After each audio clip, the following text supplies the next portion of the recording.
Eu sou o Brad Crowley, pseudônimo do Sérgio, e eu queria apresentar o meu primeiro livro policial, chamado A Teia da Aranha Invisível.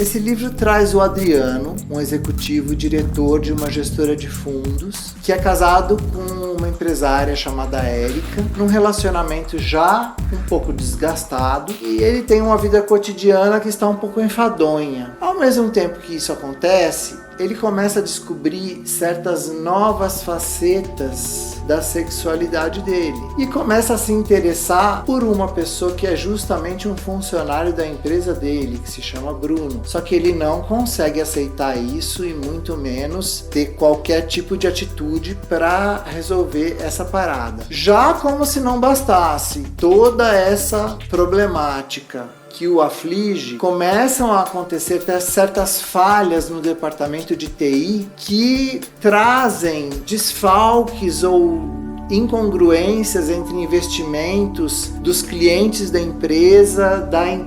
dos bancos associados, e isso pode ser interpretado como estelionato, pode ser mal visto, e o Adriano começa a se preocupar muito porque está sob a responsabilidade dele, e ele começa a investigar, tentar entender o que está acontecendo nessas falhas de informática, porque simplesmente os computadores em um determinado momento dão pau, dá um shutdown em todos os computadores e de repente volta tudo. E não se sabe o que está acontecendo ali. E isso é mais um tormento na vida do Adriano. O que no princípio parecia ser só uma questão de informática, uma falha no departamento de informática da empresa, começa a aparecer como um grande problema criminal que envolvia grupos criminosos, inclusive fora do Brasil, numa situação daquela época em que havia a grande ascensão dos BRICS, né? O Brasil, Rússia, Índia e China, e justo nesse cenário aparece uma trama que envolvia provavelmente uma conspiração internacional, que leva o Adriano a ter que se defender porque ele não consegue descobrir, ele não consegue ajuda nem da auditoria da empresa, nem da polícia e nem de ninguém. Ele mesmo se lança em uma caçada e consegue chegar à matriz da empresa, que é em Berlim, para contar com a ajuda do serviço de inteligência alemão, que colabora um pouco com ele para desvendar de que se trata essa fraude em nível mundial, e ele acaba chegando a uma pista que se mostra em Moscou relacionada à máfia russa, e ele tem que embarcar na ferrovia transiberiana e percorrer todo o trajeto passando próximo a países como Afeganistão e Paquistão, e vai terminar lá no final da Transiberiana, em Vladivostok, onde ele conseguiu decifrar o que aconteceu com essa trama toda, para assombro de todos os que estavam envolvidos, e volta para São Paulo para esclarecer a trama.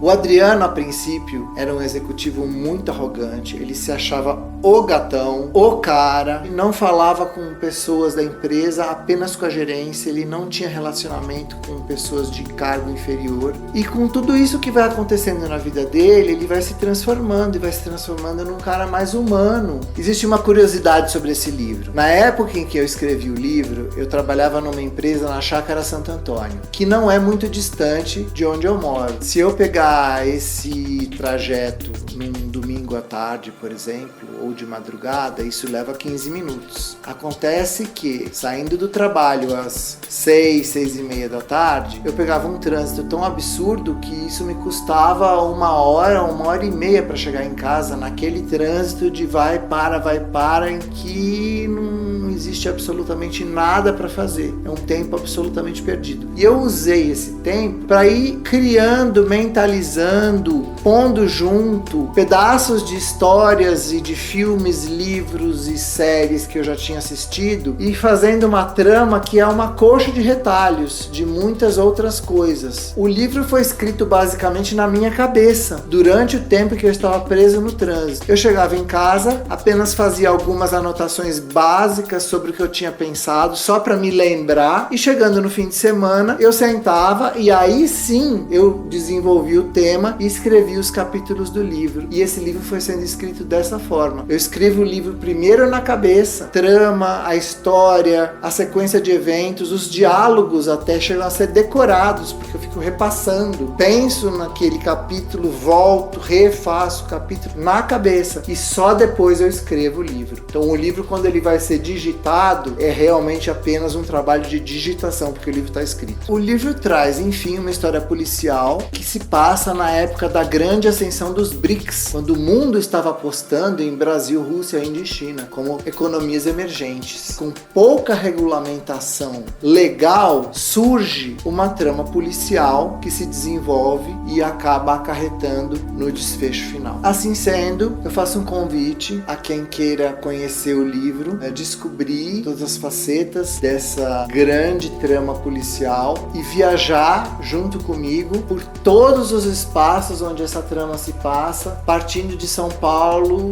indo ao serviço de